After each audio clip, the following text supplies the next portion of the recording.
Good morning, students. I'm Dr. Preeti Gupta, Associate Professor, Department of Zoology. आज हम environment और उसके components के बारे में बात करेंगे। सबसे पहले environment क्या होता है? हर ऑर्गेनिज्म के चारों ओर प्लांट्स, जलीय भाग, वाटर, हवा, लाइट, लैंड, मिट्टी सब पाया जाता है। तो ये जो आसपास का जो भी सराउंडिंग्स हैं वही मिलकर एनवायरनमेंट का निर्माण करते हैं। तो एनवायरनमेंट बहुत सारे फिजिकल और बायोलॉजिकल एलिमेंट्स को मिलाकर बनता है जो कि ऑर्गेनिज्म की लाइफ पर या जीवन पर अपना प्रभाव छोड़ते हैं। एनवायरनमेंट के कंपोनेंट्स को तीन मुख्य भागों में डिवाइड किया गया है। फिजिकल यानी भौतिक, बायोलॉजिकल कारक यानी जैविक और कल्चरल। तो फिजिकल में फिर से तीन भाग हैं, एटमॉस्फेयर, हाइड्रोस्फेयर और लिथोस्फेयर। बायोलॉजिकल भाग कंपोनेंट्स दो होते हैं। मैंने प्रीवियस इकोलॉजी के शुरू के लेक्चर्स में आपको पढ़ाया था। दो कंपोनेंट्स होते हैं, एबायोटिक जिसमें सारे नॉन लिविंग या निर्जीव वस्तुएं आती हैं, और बायोटिक में सारे लिविंग या सजीव प्राणी आते हैं। बायोटिक को फिर तीन फर्दर कंपोनेंट्स में बांटा जाता है, प्रोड्यूसर्स उत्पादक, कंज्यूमर और डिकम्पोजर्स। तीसरा कंपोनेंट है कल्चरल कंपोनेंट। कल्चरल कंपोनेंट को तीन भागों में बांटा गया है, सोसाइटी, इकोनॉमी एंड पॉलिटिक्स। तो अब हम इनको डिटेल में देख लेते हैं, एक एक कारक को लेते हैं। तो सबसे पहले फिजिकल कारक या physical components of environment. Physical components of environment include soil, water, air, climate, temperature, light etcetera. Physical components में क्या क्या था? मिट्टी यानी मृदा, जल, हवा या वायु, पर्यावरण, तापमान, प्रकाश आदि। फिजिकल कंपोनेंट्स को हमने तीन भागों में फिर डिवाइड किया है, एटमॉस्फेयर यानी पर्यावरण जो कि गैसीय भाग से बना होता है, हाइड्रोस्फेयर यानी जो द्रव्य अंश से बना होता है, और ठोस से बना हुआ लिथोस्फेयर। एटमॉस्फेयर क्या होता है? एटमॉस्फेयर ये है कि एक गैसेस की लेयर है, परत है जो गैसेस से बनी होती है, गैसीय परत है, हमारे प्लैनेट अर्थ को घेरे रहती है, और other material body of sufficient mass are held by gravity of the body. तो ये जो इसमें जो मटेरियल है वो ग्रेविटी या गुरुत्वाकर्षण द्वारा हेल्ड या पकड़े रहते हैं, सपोर्ट रहता है ग्रेविटी के कारण। एटमॉस्फेयर जैसे कि इस चित्र में आप देख सकते हैं, ये पृथ्वी का डायग्राम है अर्थ का। अर्थ की हमारी इनर कोर होती है, उसके बाद एक आउटर कोर होती है, और उसके बाद होती है मेंटल। तो इनर कोर से लेके मेंटल तक 64,000 किलोमीटर की डिस्टेंस होती है या रेडियस होता है। फिर 50 किलोमीटर की क्रस्ट पाई जाती है, और ये जो उसके बाहर ये जो नीला सा एरिया दिख रहा है, ये इसका हमारा पर्यावरण या एटमॉस्फेयर का निर्माण करता है। ये डायग्राम आपको अलग अलग एटमॉस्फेयर की फिर परतों को दिखाता है। पिछले चित्र में तो मैंने आपको दिखाया कि ये एटमॉस्फेयर है चौड़ा, फिर एटमॉस्फेयर्स को भी हम अलग अलग परतों में बांटते हैं। तो सबसे पहले हमारी ये जो है इनर अर्थ है, पृथ्वी है, ये अर्थ के 18 और 14 यानी जो ये पहली परत है 14 से 18 किलोमीटर की, इसे हम कहते हैं ट्रोपोपॉज। नहीं, पहले 14 किलोमीटर पे ट्रोपोस्फेयर है पहली लेयर, फिर 18 किलोमीटर पे आ जाती है ट्रोपोपॉज, फिर उसके बाद हमारी तीसरी लेयर आती है स्ट्रेटोस्फेयर। ये स्ट्रेटोस्फेयर जहां पर कि आप देखें प्लेन उड़ सकते हैं। उसके बाद स्ट्रेटोस्फेयर के बाद बाहर की परत आती है ओजोन लेयर या ओजोन परत। उसके बाद ये बीच की आती है 50 किलोमीटर के दायरे में मीजोस्फेयर। फिर उसके बाद 90 किलोमीटर के दायरे में आती है आइनोस्फेयर। तो ये टोटल जो एटमॉस्फेयर है ये 350 किलोमीटर का रेडियस में पाया जाता है। एक बार फिर समझ लेते हैं याद करने के पॉइंट ऑफ व्यू से। ये हमारी पृथ्वी है, पृथ्वी की सबसे बाहरी परत होती है के चारों ओर एटमॉस्फेयर पाया जाता है। एटमॉस्फेयर की सबसे पहली परत है ट्रोपोस्फेयर, ऑलमोस्ट 14 किलोमीटर पे पाई जाती है। उसके बाद 18 किलोमीटर पे पाई जाती है ट्रोपोपॉज। उसके बाद 50 किलोमीटर में पाई जाती है स्ट्रेटोस्फेयर, और उसके जस्ट बाहर ओजोन परत, ये नीली या पर्पल लाइन से दर्शाई गई है। ओजोन लेयर के बाहर पाया जाता है मीजोस्फेयर।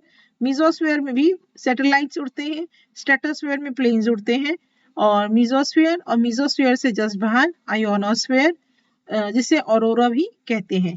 तो ये ही हमारी एटमॉस्फेयर की डिफरेंट लेयर्स, मेजर लेयर्स होगा। अब हम इनका डिफरेंट एल्टीट्यूड, टेम्परेचर और क्या क्या गैसेस यहाँ पाई जाती हैं इन अलग अलग एटमॉस्फेयर की परतों में, वो देख लेते हैं। ट्रोपोस्फेयर की रेंज मैंने आपको बताया 18 से 20 किलोमीटर होती है, और इसमें टेम्परेचर 15 से 56 डिग्री सेंटीग्रेड टेम्परेचर होता है।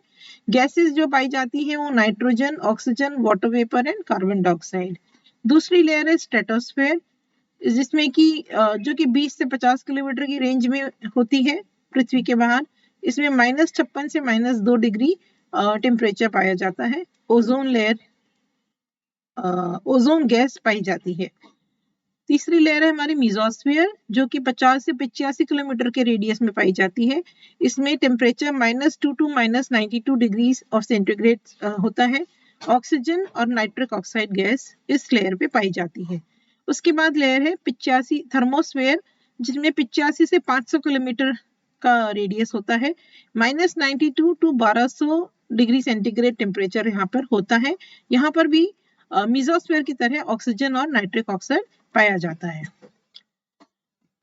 एटमॉस्फेयर की कंपोजिशन क्या होती है, मतलब जो गैसेस हैं वो किस कंपोजिशन या किस मात्रा में पाई जाती हैं। सबसे ज्यादा नाइट्रोजन पाई जाती है 78%, oxygen 20.95%, 21%, argon 0.93%, CO2 0.03%, neon 0.0018%, helium 0.0052% और बाकी गैसेस शेष भाग मीथेन, क्रिप्टन, हाइड्रोजन, जीनॉन और ओजोन गैसों का बना होता है। नेक्स्ट लेयर हमारी थी hydrosphere. Hydrosphere is the surface water and its surrounding interface.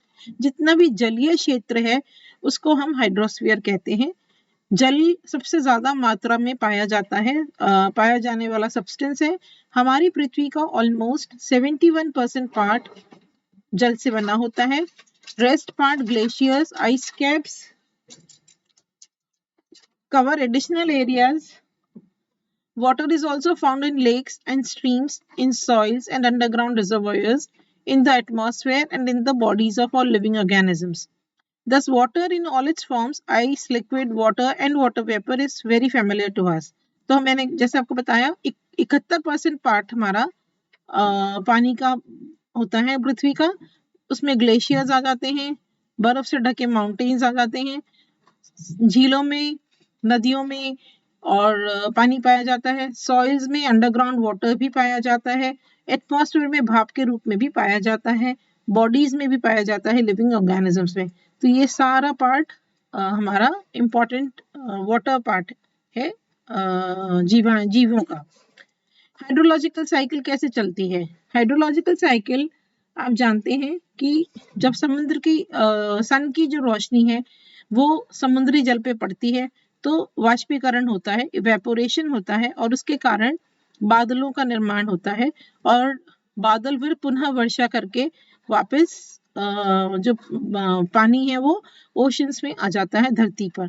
दूसरा तरीका यह है कि सूरज की किरणों से पेड़ों पर जो पत्तियों में जो पानी होता है उनका भी इवेपोरेशन है, वाष्पीकरण, ट्रांसपिरेशन होता है, वो भी बादल निर्माण की क्रिया करते हैं, और अगेन रेन्स होती हैं, और इस तरह से निरंतर एक साइकिल चलती रहती है। सेकेंड लेयर, थर्ड लेयर हमारी है lithosphere. Lithosphere is the other boundary layer of solid earth and the discontinuity within the mantle. मैंने आपको पिछले डायग्राम में अपना लिथोस्फेयर का दिखाया था कि मेंटल की कंटिन्यूटी डिसकंटिन्यूटी में एक लेयर पाई जाती है।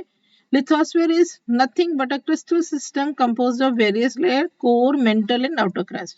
Lithosphere 3 layers की बनी होती है, core, mantle and outer crust. अब ये एक डायग्राम है जो कि दर्शा रहा है आउटलाइन ऑफ अर्थ लेयर, पृथ्वी की अर्थ का पृथ्वी की आउटलाइन दे रहा है।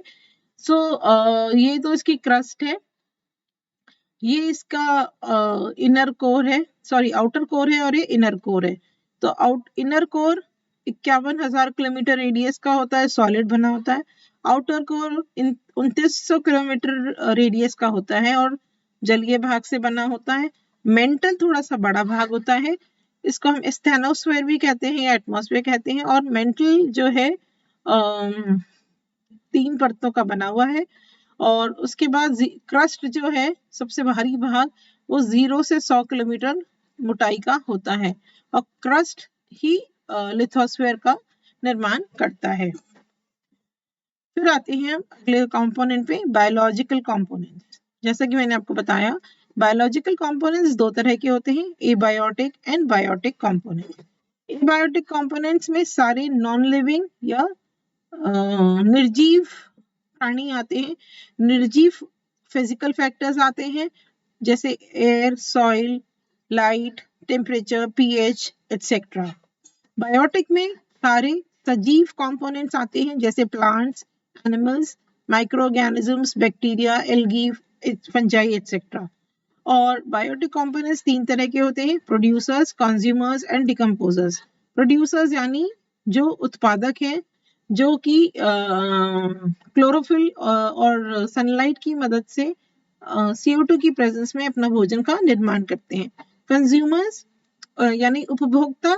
उपभोक्ता क्या करते हैं, जो प्रोड्यूसर्स भोजन बनाते हैं उसको ग्रहण करते हैं, खुद अपना नहीं बना सकते भोजन। और डिकम्पोजर्स क्या होते हैं, जो कि कंज्यूमर्स जो भी फूड मटेरियल कंज्यूम करते हैं, खाते हैं या उसका जो एक्सक्रीट करते हैं उसको फिर, या उनकी मृत्यु के पश्चात जो डेड रिमेन्स रह जाते हैं उनको डिकम्पोजिशन करते हैं। सो उनको हम डिकम्पोजर्स कहते हैं, जैसे जीवाणु, बैक्टीरिया एटसेट्रा।